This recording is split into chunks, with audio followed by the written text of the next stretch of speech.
Best Irish music on irishradio.org with Jerry Byrne. Daniel O'Donnell turns 60, believe it or believe it not, this December now. He's marking this by celebrating with a nationwide UK tour throughout October and the release of a new studio album. Now, both the tour and the album have the same name, Daniel O'Donnell 60. We'll continue to bring details daily, also feature Daniel's upbeat versions of Let Your Love Flow, I'll Never Find Another You, and also Happy to Be in an Island in the Sun, and many other tracks as well. Always a very popular guest. I'm delighted to welcome the man himself, Daniel. Lovely to speak to you once again. Hi Jerry, great to be with you.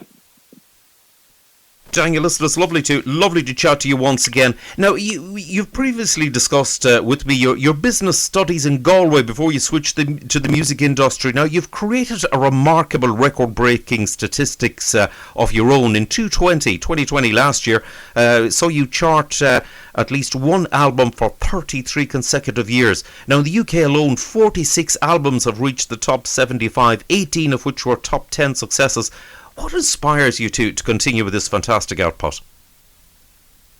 Well, I suppose because I do a lot of covers of older songs, the bucket of songs is endless. You know, there's always something there that I have wanted to record, or I'm lucky that people suggest songs to me all the time, and occasionally then I get, you know, good original songs to record. This album that's coming out now as a collection of songs, I suppose. A lot of them will be familiar to people, but it's just favourites of mine that I enjoy to sing. Right, now we spoke during lockdown. You stayed connected with people through visits to care homes. You did Facebook Lives and your live stream fundraiser in Derry in aid of those in the music industry, but carefully observing COVID safety precautions. No doubt you're delighted to be back on the road again with your band. You know, we are. We're delighted to get the opportunity to go out on the road. I mean, it's obviously very different for us. You know, we are all sort of feeling our way now to see what's the best way to go about things. But I'm hoping, or we're hoping, that people will be confident to come out to the shows. I mean, the theatres have taken every precaution to keep people safe. And, I mean, we're just looking forward to singing and playing music again. Indeed. Now, I get a sense that people are pleased, indeed, that the theatres have reopened and reassured by the measures taken to keep them safe, as you mentioned there. For overall well-being, I think it's a very positive move. What can you tell us about the content of the Daniel O'Donnell 60 tour for those who are eager to go along? Well, I suppose there'll be a lot of the old favourites there. There'll be a few of the songs from the new album and a couple maybe from the one last year. But it'll be a whole from beginning to end, so to speak, or beginning to now, should I say, maybe not end. And a lot of the older songs. I always feel when I go to shows to see somebody, I want to hear what brought me there, the songs that I love, and I suppose that's what I try to do.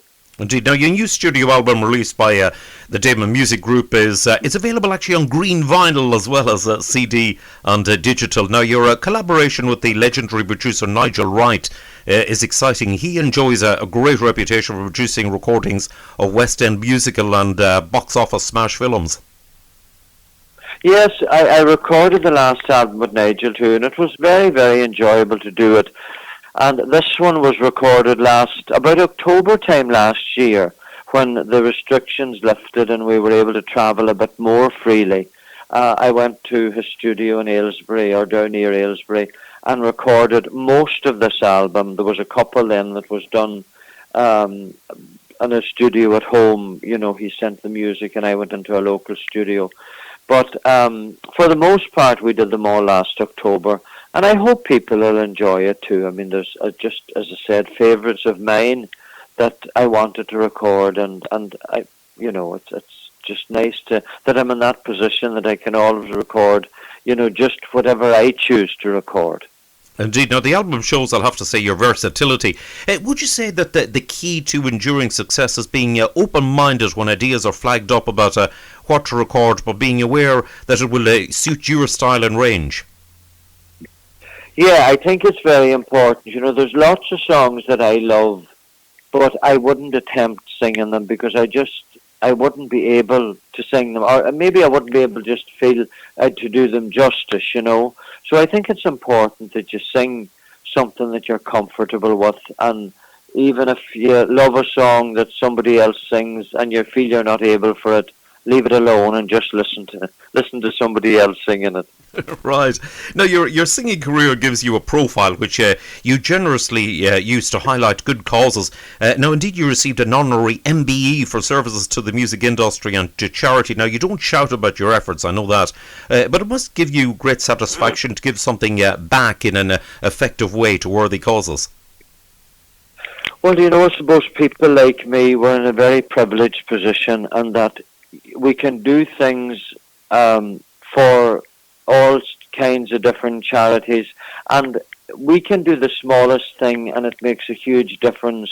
But there's people who work on a daily basis that do much greater work than the like of me. But I suppose because I have a profile and people like me have a profile, you know, we can raise the awareness of something and it makes a difference. So I think it's as I said, a very privileged position to be in, and if you can do something, then you should try to do it, you know. Now, you've acknowledged the support that you had within the music industry when building your career, and gratitude to a huge loyal fan base. Now, it's refreshing that you've managed to retain those sentiments and values. Well, I've been very lucky, you know, down through the years. Some of the people that are coming to see me today are coming since the year one. Do you know what I mean? They're there since the very beginning, and certainly since the mid-80s, about 86, 87, when I started doing concert tours in the UK. I mean, many of them have started coming then and are still coming. And there's always people who come for the first time too. And I suppose there's younger people, you know, that come, that hear the music through whatever way they hear it. Maybe a mother or a father or even grandparents might introduce them to the music, and they find that there's something in it for them too. It's amazing how, I suppose, how the music stretches across generations. You know, although a lot of the people now are like myself, they're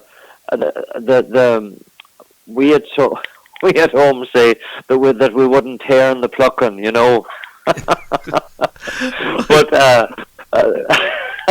But anyway, we're a bit more mature than I suppose the young ones. But it's great to see younger people enjoying the music too. Indeed. Now, the love of singing and bringing pleasure to listeners. I don't know if they'll understand now the tear and the plucking or not, but maybe you do. Yes, indeed. Off that vintage. Now, your love of singing and bringing pleasure to listeners obviously spurs you on. Now, your professional life is busy, as well as your milestone birthday in December. It's also your wedding anniversary in November. Now, you cut a sort of a youthful granddad figure, that's for sure. Do you enjoy the personal aspect of your life as a contrast to your career? I'm so lucky, really. You know, I've just spent about 4 days with the grandchildren, you know, and they are just the best. We have another one about to arrive now in early October, and it's just such a joy to have them. And, you know, I was doing an interview with somebody on the phone, and I was finished the interview, and I immediately started playing monsters with the two wee ones, you know, because I'm the monster, and I have to find them and, you know, catch them and pretend to be the monster. So it's amazing what they bring to your life. It's just unbelievable. And I suppose in recent times, even before COVID, I started to, you know, have a balance between the work and the downtime. And that's, I suppose, I hope, what I'll do in the future. Although at the minute it's busy because we have a lot of rescheduled shows to fulfill. But, you know, when we get ourselves settled, there'll be a balance between the touring and the home life. Right, now, speaking of family, indeed, there's also, you've got a special duet on the new album. Yeah, Magella loves to harmonise, you know, and she loves to sing too, but she's not interested in going on stage night after night the way that I do. So it was suggested for us to sing, or to me to record, you know, Something Stupid by Frank Sinatra and Nancy Sinatra. So Magella was the ideal. She loves that kind of thing. So she recorded with me, and sure, it turned out grand, we think. Indeed, I've heard it, and it does. It's turned out absolutely excellent. Now, the way in which communities rallied round one another during the pandemic, I'll have to say, was warming indeed. It was tough when people passed away from any cause, indeed, never mind COVID. Now, inevitable restrictions on funerals meant the grieving process was also affected. Now, you've praised your great friend Charley Pride for performing in Ireland at the time when others stayed away, and I can't let the moment pass by without inviting you to sort of pay tribute to the great Charley. Yeah, Charley, we lost Charley late last year, and he too, I suppose, he was a victim of the virus too. I think anyway that he died from COVID, but he was a great entertainer, and we became friendly over the years. I started out as a great fan of his and was to the very day he passed away, and still am, of his music. But, I got to record with him, I got to do TV shows with him, and he was just a gentleman.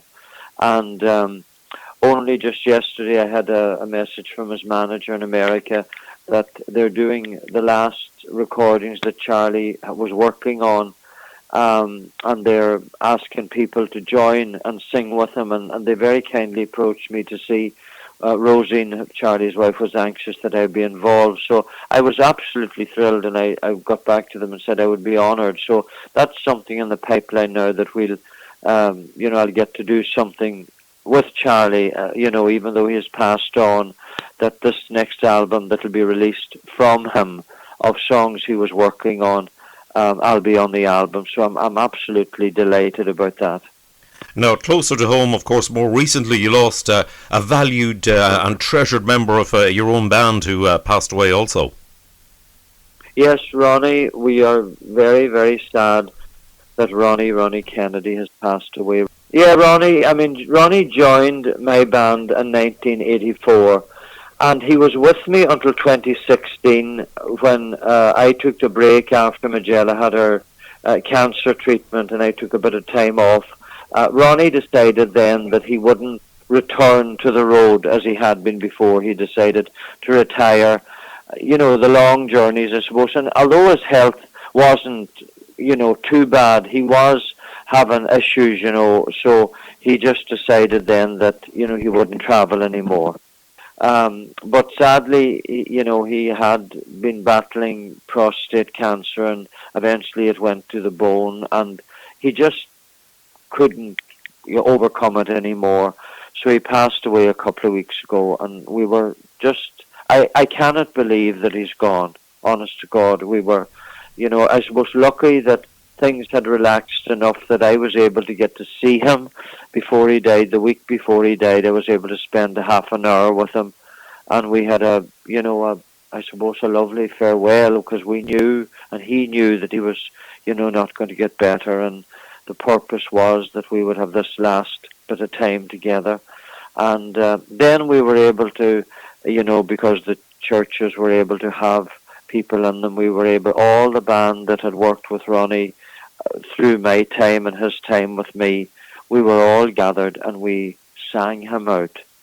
So, we'll never ever forget him. He was just such a great character, larger than life character. And he brought so much to the stage. But, he was a great friend too, because, to be with somebody for so long, and although there was 15 years between me and Ronnie was 74, he'd be 75 in February, so there was just almost 15 years between us. It didn't seem like there was any gap in age, and we got on tremendously well. We travelled together. In the early days, we drove, he drove my car, and drove his own car in the beginning when I didn't have a car. So we had a great connection down through the years. So we will miss him, but we'll never forget him. And we're glad that his suffering is over. That's, even though we're sad he's gone, we're very glad for him that his suffering is done. Indeed, one of the giants of music. Indeed, it just sends it home that life is precious. Now, you're an optimistic, glass full rather than half empty man. You love to travel. Now things have opened up again to an extent. Does it make it all the sweeter to reconnect with audiences and occasionally to re-energise on leisure breaks? We're looking forward to, to getting back and doing, doing the shows. I mean, unfortunately, a big part of what I've done down through the years is meeting people after the shows, but a decision was made that, that we wouldn't do that for these couple of tours, both in the UK and America, just because, the virus is still there. So, I mean, meeting and greeting and, doing that on a close contact thing, it's one thing coming in and sitting down in the theatre and, then leaving again, but it's just not practical to do it that way. I mean, in the rehearsals, we came in and we all met and, nobody shook hands or nobody hugged one another. So even within our own group, we're respectful that we need to, even though we're together, we need to be distanced and, to wear the masks and all that, just to try and keep ourselves safe. And that's just the way we have to go for the next while, So please God, it will get better.